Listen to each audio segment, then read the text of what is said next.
Hi everyone, this is Vinima Singh, your mentor for class 12th history. आज हम continue करने जा रहे हैं अपना first chapter brick beads and bones the Harappan civilisation. This is part 3। Part 2 already बन गए हैं, आपको डिस्क्रिप्शन बॉक्स में लिंक मिल जाएगा। If you want digital hand written notes, ये भी आपको मिल जाएंगे डिस्क्रिप्शन बॉक्स में। ठीक है, पार्ट 3 स्टार्ट करने से पहले पार्ट 2 में मैंने आपको हर पार्ट में ये बात बोली है कि हम कोई भी सोर्स मिस नहीं करेंगे। सोर्सेस एग्जर्ब से क्वेश्चन आते हैं। ठीक है, सोर्स 1 सोर्स 2 करके आपके चैप्टर में दिया है। सोर्स 2 हमारा रह रहा था, एक बार इस सोर्स 2 को कंटिन्यू कर लेते हैं। ठीक है, बस सोर्स 2 हो जाए फिर पार्ट 3 से कंटिन्यू करते हैं। सोर्स 2 वॉज, बहुत सिंपल है, बहुत इजी है। The most ancient system yet discovered. ठीक है, ये एग्जॉक्ट है 1984 का, फ्रॉम एर्नेस्ट मैकी। इन्होंने अपनी राइटिंग लिखी है अर्ली इंडस सिविलाइजेशन 1948 में, उसमें से लिखा गया। इसमें इन्होंने यही बताया कि ये जो ड्रेनेज सिस्टम हमने लोअर टाउन में देखा, ऐसा ड्रेनेज सिस्टम वर्ल्ड की किसी सिविलाइजेशन में नहीं है।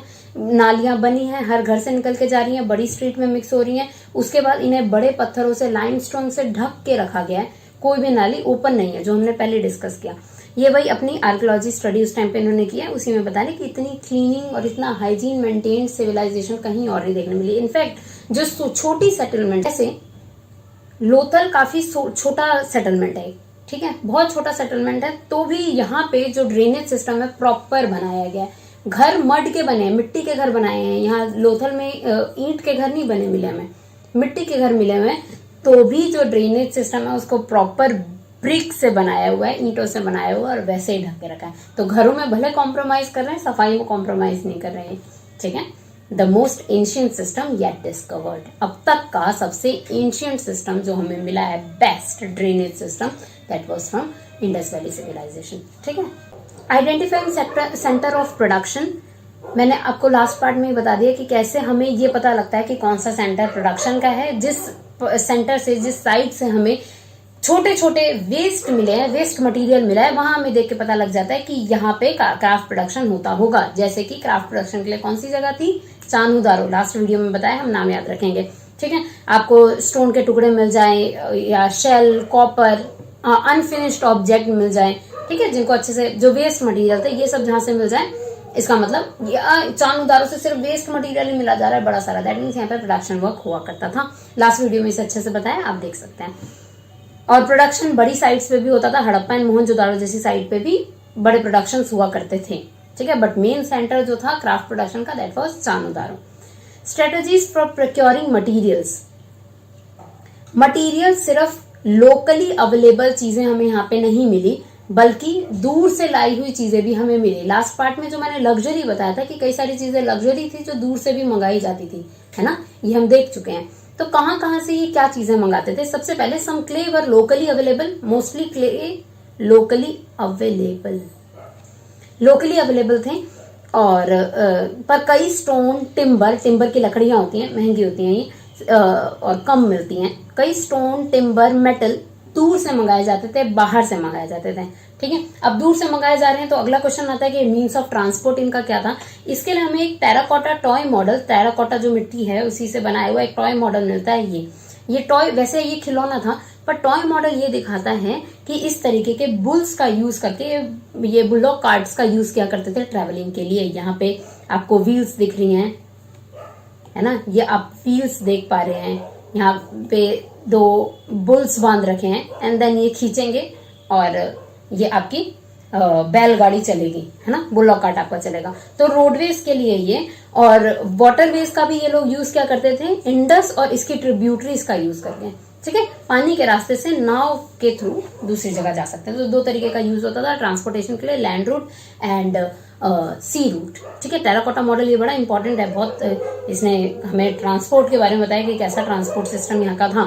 नेक्स्ट, मेटल फ्रॉम सब continent and beyond, materials, not metal, कई सारे मटीरियल्स हैं जो सब कॉन्टिनेंट एंड दूर से भी मिले हैं। जैसे लैपिस लजूली, आप चैप्टर में देखोगे लैपिस लजूली एक ब्लू कलर का बड़ा सुंदर सा स्टोन होता है, देख रहे हो आप कितना प्यारा सा ये स्टोन है।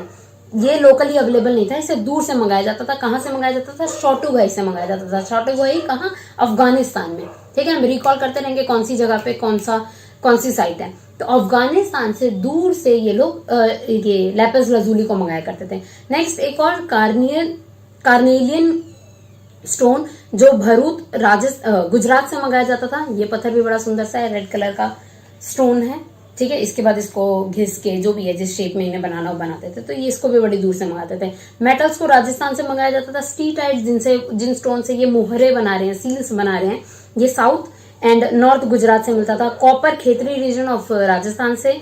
गोल्ड साउथ इंडिया में जाके ये ढूंढ के लाया करते थे। और कॉपर गणेश्वर जोधपुरा कल्चर से भी मिलता है। गणेश्वर जोधपुरा कल्चर, आप एक टर्म देखोगे अपने चैप्टर में, ये क्या है मैं आपको मैप में दिखाती हूँ। ये हमारा हड़प्पन सिविलाइजेशन है जो ज्यादातर ब्राउन हिस्से से हमने कवर कर रखा है यहाँ पे, ठीक है।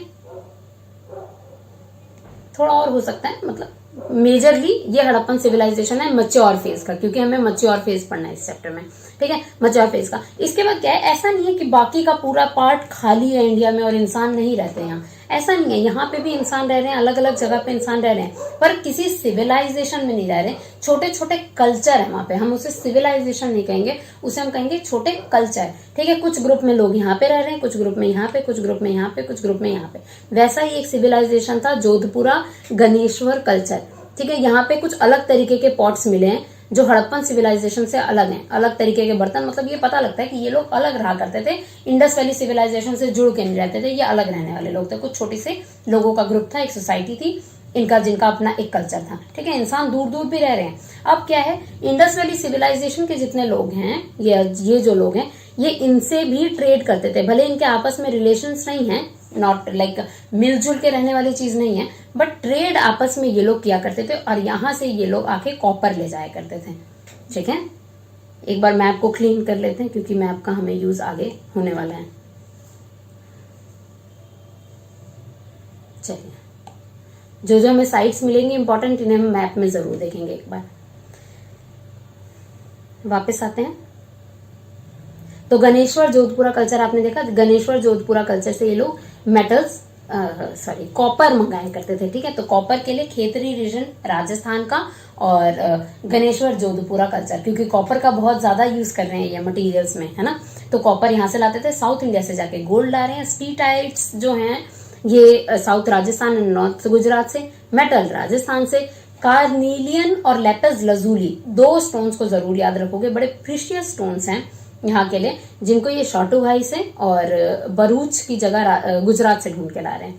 कुछ सेटलमेंट ऐसे भी थे जिन्हें जान के ऐसी जगह पे, शेल जहां पे अवेलेबल हो वहां पे इन्होंने जान के सेटलमेंट्स बनाए थे, छोटे छोटे सेटलमेंट्स बनाए थे कि इस जगह पे अगर शेल अवेलेबल है तो हम अपना सेटलमेंट यहाँ पे रखते हैं। जैसे नागेश्वर और बालाकोट, दो ऐसे सेटलमेंट थे जिन्हें पर्पसली जान के बनाया गया था क्योंकि यहाँ पे शेल अवेलेबल है। हम एक बार मैप में देख लेते हैं इन्हें। बालाकोट कहाँ पे है? नागेश्वर इस मैप में बना नहीं हुआ, मैं आपको बता देती हूँ। इस जगह पे नागेश्वर है, गुजरात का बिल्कुल एंड। यहाँ पे शेल वगैरह समुद्र के किनारे पे ही मिलते हैं ना, तो इस जगह पे है नागेश्वर और ये रहा हमारा बालाकोट। ये दो जगह जान के पर्पसली इस जगह पे सेटलमेंट बनाया गया था क्योंकि यहाँ शेल बहुत ज्यादा मिलते थे, तो थोड़े बहुत लोग वहां पे रहेंगे। क्योंकि ट्रांसपोर्टेशन इतना तेज नहीं है ना कि आप एक दिन में निकले वहां गए शेल उठा के ले आए, नहीं, तो वहां पे भी छोटे छोटे सेटलमेंट्स यहाँ पे बना दिए थे। आओ कुछ दिन रहो, शेल ढूंढेंगे, फिर वापस ले जाएंगे, जो भी बनाना है उसे बना के फिर आगे बेचेंगे। तो छोटे छोटे कुछ settlements Nageshwar and Balakot purposely बनाए गए स्मॉल सेटलमेंट्स थे। कॉन्टेक्ट विद डिस्टिंक्ट लैंड, अब ये तो हो गए अपने सब कॉन्टिनेंट के अंदर की बात, ठीक है, जहां आप लैंड रूट से भी जा सकते हो। आपने जितनी जगह देखी, अभी हमने राजस्थान गुजरात की बात हम कर रहे हैं, छोटू भाई हम अफगानिस्तान के एरिया की बात कर रहे हैं, इन सब जगह पे लैंड रूट से जा रहे हैं। ये सी रूट कवर करके भी दूर की जगहों पे जाया करते थे, सिर्फ और सिर्फ ट्रेड के लिए या कुछ चीजें खरीदने के लिए। क्या? कॉपर वॉज बॉट फ्रॉम ओमन, साउथ ईस्टर्न, हाँ ठीक है, south eastern tip of Afghanistan. Afghanistan का साउथ ईस्टर्न टिप है, दूर पड़ेगा काफी। ओमन एम्पायर था वहां पे, मतलब ओमन जगह को कहते थे उस टाइम पे। तो कॉपर ओमन से लाया जाता था। और कैसे हमें पता लगा है कि कॉपर, क्योंकि वहां के जो स्पेशलाइज्ड कॉपर थे जिनमें निकल मिक्स था, वो कॉपर हमें हड़प्पा सिविलाइजेशन में मिले हैं, जो बता रहे हैं कि ये ओमन से लाए गए हैं, यहाँ के नहीं है। दूसरा, यहाँ पे जो स्पेशल एक जार बनता था, ब्लैक कलर का ये जार होता था, और इसमें अगर आप कोई भी लिक्विड चीज रखोगे तो आप काफी दिन तक इसमें कंटेन करके रख सकते हो, वो लिक्विड चीज गिरेगी नहीं या लीक नहीं होगी या खराब नहीं होगी। ठीक है, तो इसमें कुछ ऐसी चीज, ऐसा शायद हम अंदाजा लगाते हैं कि यहाँ से दूर कुछ लिक्विड चीज भेजी जाती होगी ओमन में या बेची जाती होगी इन्हीं जार्स में डाल के। ब्लैक कलर के ब्लैक कोटेड जार रहेंगे और ये हड़प्पा में बनाए जाने वाले जार हैं जो हमें ओमन में मिले। दैट मीन्स ओमन से इतनी दूर से भी इनका ट्रेड हुआ करता था। ठीक है, आगे चलते हैं। मेसोपोटामियन टेक्स्ट देखिए, एक बहुत अभी तक के लिए हमारा एक अनफॉर्चुनेट चीज है कि हम हड़प्पन स्क्रिप्ट्स को डिसिफर नहीं कर पाए हैं, आज तक पढ़ नहीं पाए हैं। ठीक है, उनकी लैंग्वेज को, उनके अल्फाबेट्स को, उनके साइन को समझ नहीं पाए हैं। क्यों नहीं समझ पाए अभी आगे देखते हैं। ठीक है, पर हम अभी तक इसको डिसिफर नहीं कर पाए हैं, पढ़ नहीं पाए हैं। मेसोपोटामियन टेक्स्ट को हम पढ़ चुके हैं, है ना, हमने देखा था। सुमेरियन टेक्स्ट हम पढ़ चुके हैं, हिब्रू से काफी मिलती जुलती थी, तो उसे हम डिसिफर कर चुके हैं। उन टेक्स्ट में बताया गया है उन लोगों के लिए, मतलब मेसोपोटामियंस अपने लिए बता रहे हैं कि कॉपर,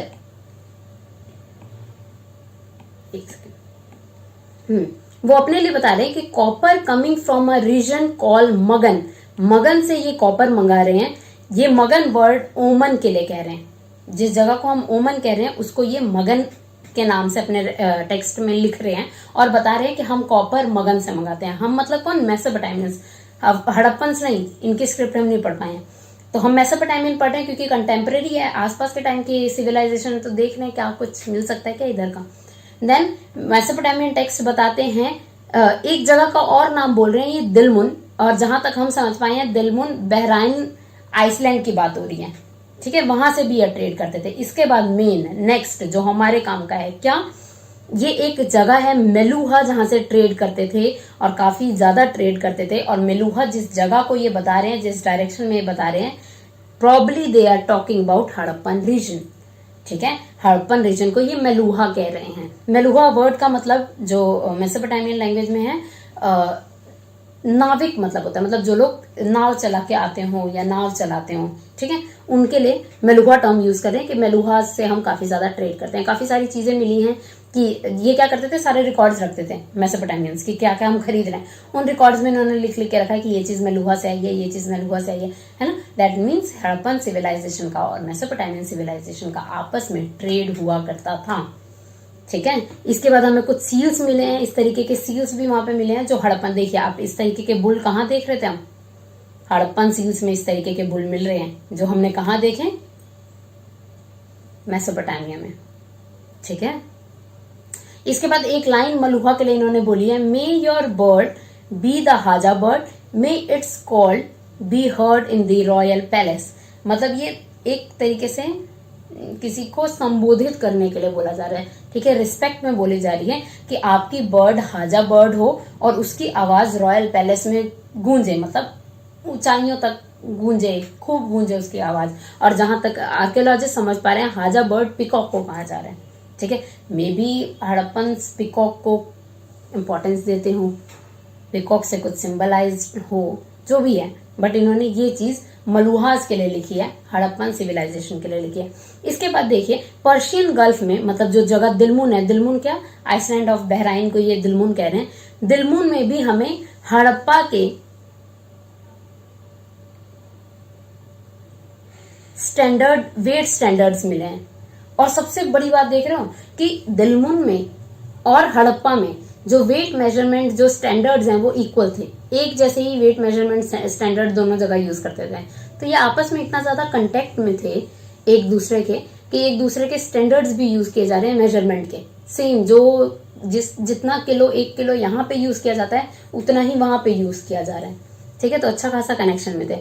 बाकी ये हमें एक, आप देखिए सील्स की हम कितने टाइम से बात करें, ये सील ऐसी ही होती है। इस सील पे आप देख रहे हो नाव बनी हुई है, क्योंकि हम पढ़ तो नहीं पा रहे पर हम जहां तक देख पा रहे हैं नाव बनी हुई है और कुछ बर्ड्स के साइन बने और बीच में कुछ लिखा हुआ है, बट लिखा हुआ हम नहीं समझ पा रहे।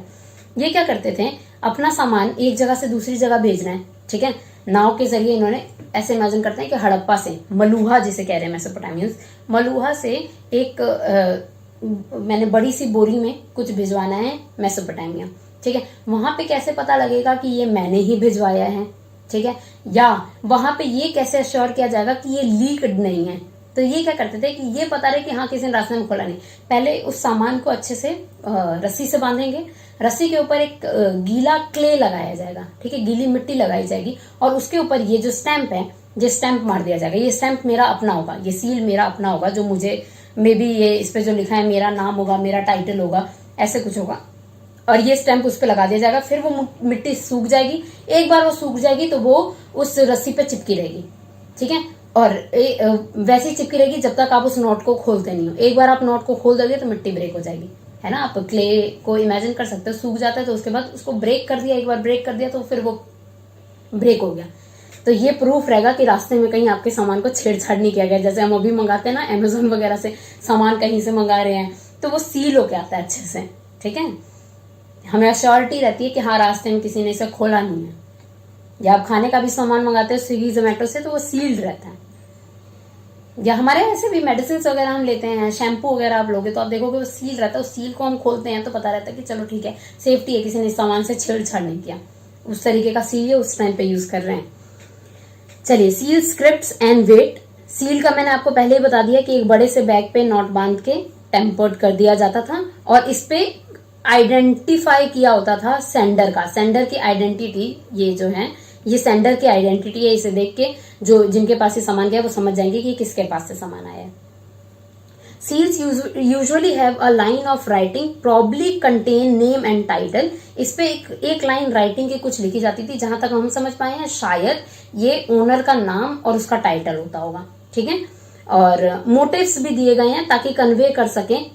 अगर कोई ऐसे हैं जो पढ़ नहीं सकते हैं, जो पढ़ सकते हैं वो तो उस वर्ड को पढ़ लेंगे और समझ जाएंगे किसने भेजा है। इसके बाद इस पे कुछ मोटिव्स लगा दिए जाते थे ताकि जो अनपढ़ हैं, जो पढ़ नहीं सकते, वो भी देख के समझ जाएंगे कि किसने भेजा है, ठीक है। जैसे आप ये वाली सील देख रहे हो, इस पे कुछ मोटिव्स बने हुए हैं, इस पे कुछ साइन बने हुए हैं, कुछ एनिमल, कुछ बर्ड्स बना रखी है, और बीच में कुछ लिखा भी हुआ है, ठीक है। तो जो अनपढ़ है वो भी समझ पाएंगे, जो पढ़े लिखे हैं वो भी समझ पाएंगे कि ये किसने भेजा है।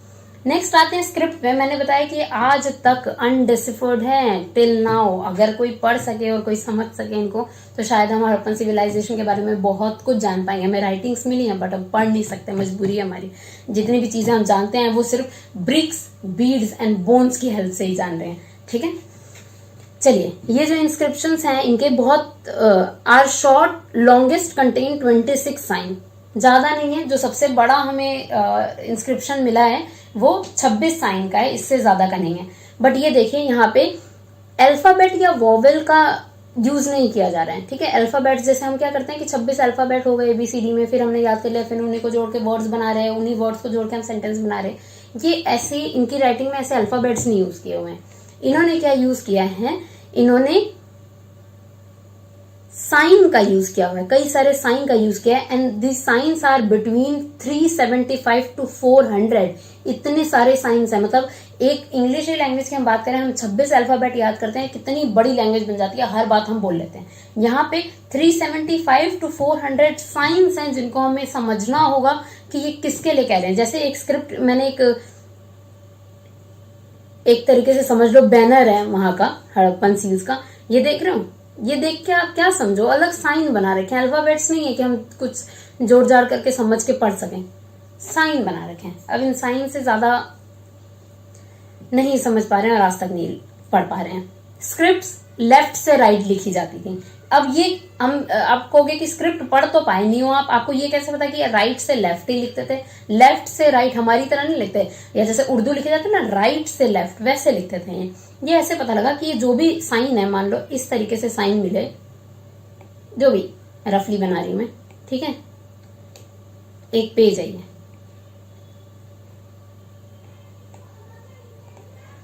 ये जो भी साइन है इस तरीके से कुछ दिखा, तो ये जो एंड हो रहा है साइन, देख रहे हो, एंड यहां पे हो रहा है, दैट मीन्स यहां से लिखा जा रहा है। अगर ऐसे लिखते हैं तो लाइन एंड इस तरफ होती, जैसे हम लिखते हैं ABCDE, लिख लिया, फिर यहां लिखा FGH, मतलब मान लो किसी का नाम लिखा, कुछ भी ऐसे लिखा, तो हमारा अगर बीच की लाइन खत्म होगी तो यहां खत्म होगी राइट साइड पे, फिर हम अगला शुरू कर देते हैं राइट से।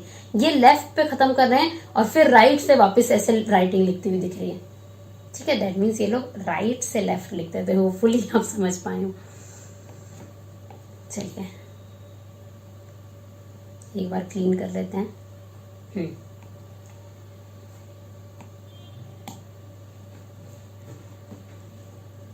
राइटिंग्स हमें कहाँ कहाँ पे मिली है, सील पे मिली है, हमने देखा अभी जो नाव वाली देखी हमने, सील पे मिली है, ज्वेलरीज पे मिली है, बोन रॉड्स पे भी इन्होंने, मतलब बड़े बड़े बोन्स पे भी इन्होंने राइटिंग की हुई है, और मेटल्स पे लिखा हुआ है। ठीक है। वेट के लिए एक स्टैंडर्ड मेजरमेंट यूज किया जाता था, एक पत्थर से बनता था जिसे कहते हैं चर्ट। इस पत्थर को कहते हैं चर्ट। चर्ट से ये बनता था जिसपे कोई मार्किंग नहीं है। जैसे अगर हमारा एक 1 kg का या 10 kg का वेट देखते होगे, वैसे तो अब डिजिटली वेट करने का सिस्टम आ चुका है, बट अभी भी कई सब्जी वाले भैया के पास आपने देखा होगा जो तराजू रखते होंगे, तो वो 1 किलो का एक तरफ वजन रखेंगे, देन आपकी जो भी सब्जी है, दाल है, जो भी है, वो चढ़ाएंगे दूसरी तरफ, तो उसके ऊपर लिखा होता है, आप उठा के देखो तो 1 kg, ½ kg, 10 kg, जितना भी है वो उस पर लिखा रहेगा। यहाँ पे जो हमें वेट्स मिले हैं उन पे मार्किंग कोई नहीं है, सिर्फ चॉर्ट्स के बने हुए वेट मिले हैं, और उनको आपस में पता होगा, अपनी अंडरस्टैंडिंग होगी कि ये कौन सा कितने वजन का है, किसको किस पे यूज करना है। ठीक है। डिनोमिनल जो ये यूज करते थे अपने वेट्स के लिए 1, 2, 4, 8, 16, 26, 32 एटसेट्रा। कुछ दिख रहा है इनके बीच में कनेक्शन? 1, 2, 4, 8, 16, 32 ऐसे मेजरमेंट्स यूज करते थे। और सेम हमें कहाँ मिला है? दिलमुन में। दिलमुन भी सेम वेट मेजरमेंट यूज कर रहा है, कॉन्टेक्ट बताता है वो इनका आपस में। अब आता है एंशिएंट अथॉरिटी का एक क्वेश्चन, क्योंकि हम पढ़ नहीं पाए हैं, पढ़ लेते तो हम शायद बहुत कुछ समझ पाते कि क्या यहाँ पे रूलर होते थे कि नहीं, क्या यहाँ पे कोई अथॉरिटी होती थी कि नहीं समझ पाए हम, क्योंकि हम ऑब्वियसली पढ़ नहीं पाए हैं। तो भी एक क्वेश्चन तो रेज होता ही है कि इतनी सारी जो एक्टिविटीज हो रही हैं, हु ऑर्गेनाइज दीज एक्टिविटीज, मतलब कौन सी एक्टिविटीज सेम तरीके के वेट मेजरमेंट सब यूज कर रहे हैं इतनी दूर की सिविलाइजेशन में। ठीक है। इतनी दूर से सामान मंगाया जा रहा है तरीके से, ये जो सील्स लग रही हैं, मुहरे लग रही हैं, चीजों पे लगाई जा रही हैं, या इतनी सारी सेम पॉटरी बन रही है, या जितने ब्रिक्स मिले हैं सेम साइज के मिले हैं। ठीक है। सेम साइज के ब्रिक्स सबके घर में, अगर अलग अलग सबने बनाया होगा या आपस में सबकी अपनी अपनी मर्जी का चला होगा, तो कोई ब्रिक किसी का छोटे छोटे साइज का होगा, किसी का थोड़े बड़े साइज का होगा, नहीं, सब कुछ यूनिफॉर्म वे में चीजें मिली है हमें। ठीक है। सबने एक जैसी चीजें यूज की हैं। कोई ना कोई अथॉरिटी तो होगी जिसकी बात सुन के इतने सारे लोग काम कर रहे हैं। अगर आपके घर में 10 लेबर भी काम पे लग जाते हैं, उनके ऊपर कोई हेड ना उन्हें बताने वाला, तो वो घर का क्या कर रहे हैं? कोई कुछ कर रहा होगा, कोई कुछ कर रहा होगा, कोई कुछ कर रहा होगा, है ना। छोटे से लेवल पे भी एक काम कराने के लिए हमें कोई एक हेड चाहिए होता है जो यूनिफॉर्मली काम कराए। या क्रिकेट भी हम खेल रहे हैं तो हम एक टीम में कैप्टन बनाते हैं जो सबको यूनिफॉर्मली लेके चल सके। इतनी बड़ी सिविलाइजेशन, इतने सारे घर, लोअर टाउन हमने देखा कि प्लानिंग के साथ बना हुआ था, पहले प्लान किया गया है फिर बनाया गया है। बिना किसी अथॉरिटी के ये चीजें हो सकती हैं? नहीं हो सकती। ठीक है। तो यहाँ क्वेश्चन बनता है कि ये एक्टिविटीज कौन सी अथॉरिटी करा रही थी कि इतना यूनिफॉर्मली, कहाँ से, जम्मू से लेके गुजरात तक इतनी दूर के एरिया में यूनिफॉर्मली सारा काम चल रहा है। कौन करवा रहा है? कौन इतने सारे लेबर्स को, एक लेबर तो लगी नहीं होगी, इतने सारे लेबर्स लग के काम कर रहे होंगे, कौन इतने मैसिव कंस्ट्रक्शन को, इन सारे काम को लीड करवा रहे हैं? हमें एक पिक्चर मिली है जिसका हमने नाम दिया है प्रीस्ट किंग।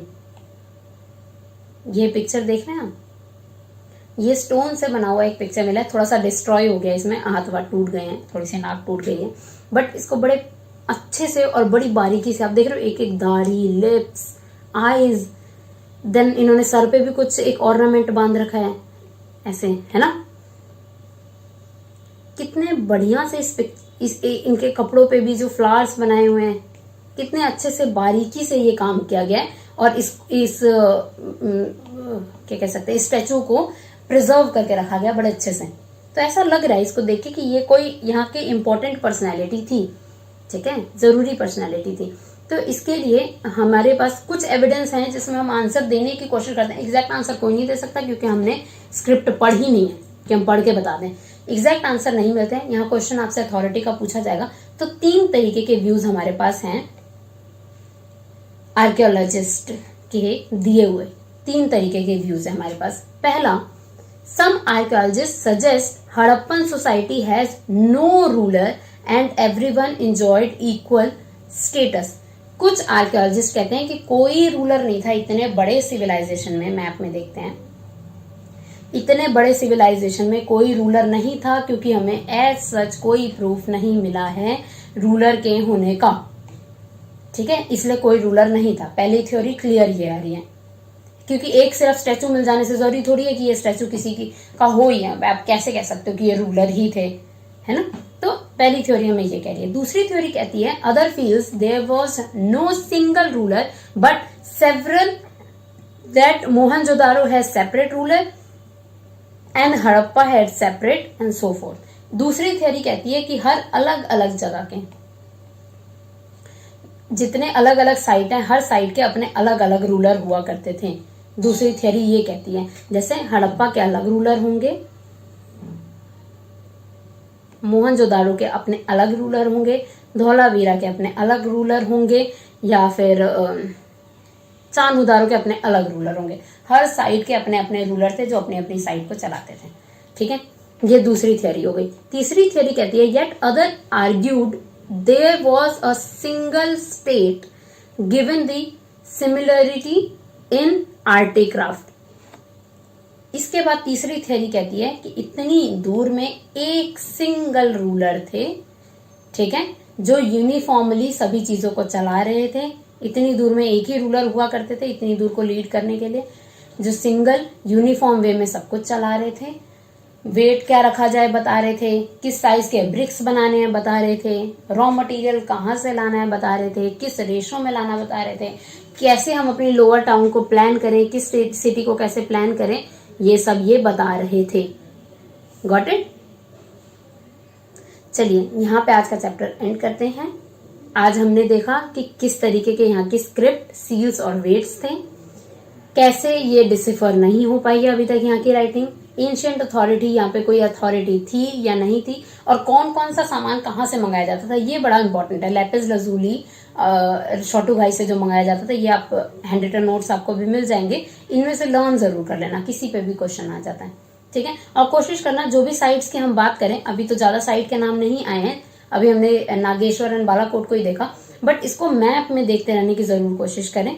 ये रहा बालाकोट और नागेश्वर, बिल्कुल टिप पे गुजरात की, मैप में याद कर लीजिए, इस टिप पे यहाँ पे नागेश्वर है। ठीक है, मैप में यहाँ पे नहीं दिखाया हुआ। चलिए अभी क्लास ओवर करते हैं, एक पार्ट में और कोशिश करेंगे इस चैप्टर को कंप्लीट कर लें। नेक्स्ट वीडियो में मिलते हैं। टिल देन एक बार रीड करके रखो, जहां तक ये चैप्टर हो गया, एंशिएंट अथॉरिटी तक हो गया, एक बार इसको रीड करके जरूर रखना है। सेल्फ स्टडी, सेल्फ रीडिंग बहुत जरूरी है, कोई कितने भी अच्छे से आपको पढ़ा ले, अगर आप एक बार बैठ के खुद को टाइम नहीं दे रहे हैं, अपनी बुक को टाइम नहीं दे रहे हैं, तो फायदा नहीं है। ठीक है, अभी वीडियो देख ली, अभी 15 मिनट का टाइम निकालो, एक बार क्विकली रीड कर लीजिए चैप्टर को। ठीक है, बाकी नेक्स्ट वीडियो में मिलते हैं। Subscribe to stay connected. Bye.